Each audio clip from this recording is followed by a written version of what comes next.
اعوذ بالله من الشیطان الرجیم بسم الله الرحمن الرحیم السلام علیکم ورحمۃ اللہ وبرکاتہ. زیم عبدالرحمن پروګرام دی کلیوال رنګونه. نننی پروګرام کې زموږ سره زار یوسفزی صاحب او موږ دوه کړي دي او راغلي دي نو د زار صاحب ژوند به پوښتو او د هغوی نه به تپوسونه کوو د هغوی نه به خوندوره شاعري اورو. السلام علیکم زار صاحب. وعلیکم السلام صابر صاحب، ډېره زیاته مننه، ډېره زیاته شکریه او ستاسو د ټیم، ستاسو د کار، ستاسو د زیار ډېره زیاته منندویه په دې باندې یم چې ستاسو دا کومې هلې ځلې د پښتو د پرمختګ دپاره او د پښتو د فیوچر دپاره ډېرې ګټورې دي. ستاسو چې په دې کم وخت کې د ژوند په دې کم ډګر ولاړ یې، نو زما خیال دی چې ستاسو کې دومره طاقت شته، تاسو کې دومره سکت شته چې تاسو د دې ژبې خدمت وکړئ او خپل حق ادا کړئ. نو په دې وجه باندې زه ستاسو ډېره زیاته ستاینه کوم او ډېره زیات ستاسو منندوی یم چې تاسو خپل صلاحیتونه د دې ژبې دپاره ورکوئ. ډېره زیاته مننه. ډېره مننه زار صاحب.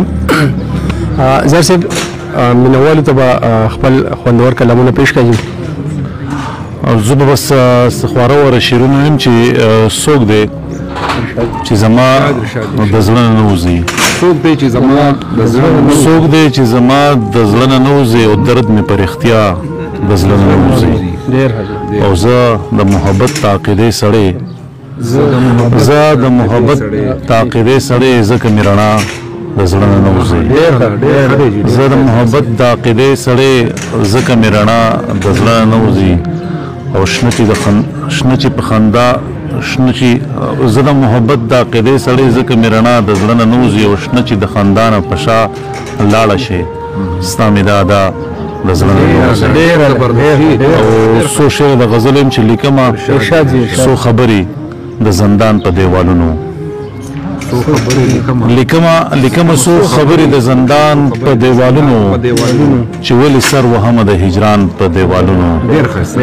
لیکمه څو خبرې د زندان په دیوالونو چې ولې سر وهمه د هجران په دیوالونو. د خپل غربت قصه به درته دومره قدر وکړم، د خپل غربت قصه به درته دومره قدر وکړم، بس وګوره زما وینه د خان په دیوالونو.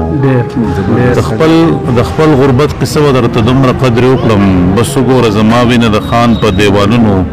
او د کلي په کوڅو کې د وحشت خبرې کېږي، د کلي په کوڅو کې د وحشت خبرې کېږي، سبل شانې کوم اوس ګمان په دیوالونو. د کلي په کوڅو کې د وحشت خبرې کېږي، سبل شانې کوم اوس ګمان په دیوالونو. ته چېرته یې د زړه د کور تمبه بیرته پرته ده، ته چېرته یې د زړه د کور تمبه بیرته پرته ده، راواوړېدو د زړه سره طوفان په دیوالونو. ته چېرته یې د زړه د کور تمبه بیرته پرته ده، راواوړېدو د زړه سره طوفان په دیوالونو. او اوس ګرځم زه هغه د الفت لیونۍ ګورم، اوس ګرځم زه هغه د الفت لیونۍ ګورم، لیکل چې بینامه د خپل جانان په دیوالونو. اوس ګرځم زه هغه د الفت لیونۍ ګورم، لیکل چې بینامه د خپل جانان په دیوالونو. لیکمه څو خبرې د زندان په دیوالونو چې ولې سر وهمه د هجران په دیوالونو. ډېر ښه زار صاحب. زار صاحب ډېر په ګرانه موندلې وي، نو داسې په یو غزل به هم نه پرېږدو چې مینوال ته به یو بل غزل هم ډالۍ کوي. بل غزل به ورته هم رعایت کړم چې ویم ورته چې ناس چې په خپل وار نه کړي نو څه به کړي، ناس چې په خپل وار نه کړي نو څه به کړي، پیغله چې سینګار نه کړي ناس چې په خپل وار نه کړي نو څه به کړي، او پیغله چې سینګار نه کړي نو څه به کړي. او روغو که په څو څو واره تیر باسو، روغو که په څو څو واره تیر باسو، ړوند چې په اعتبار نه کړي نو څه به کړي.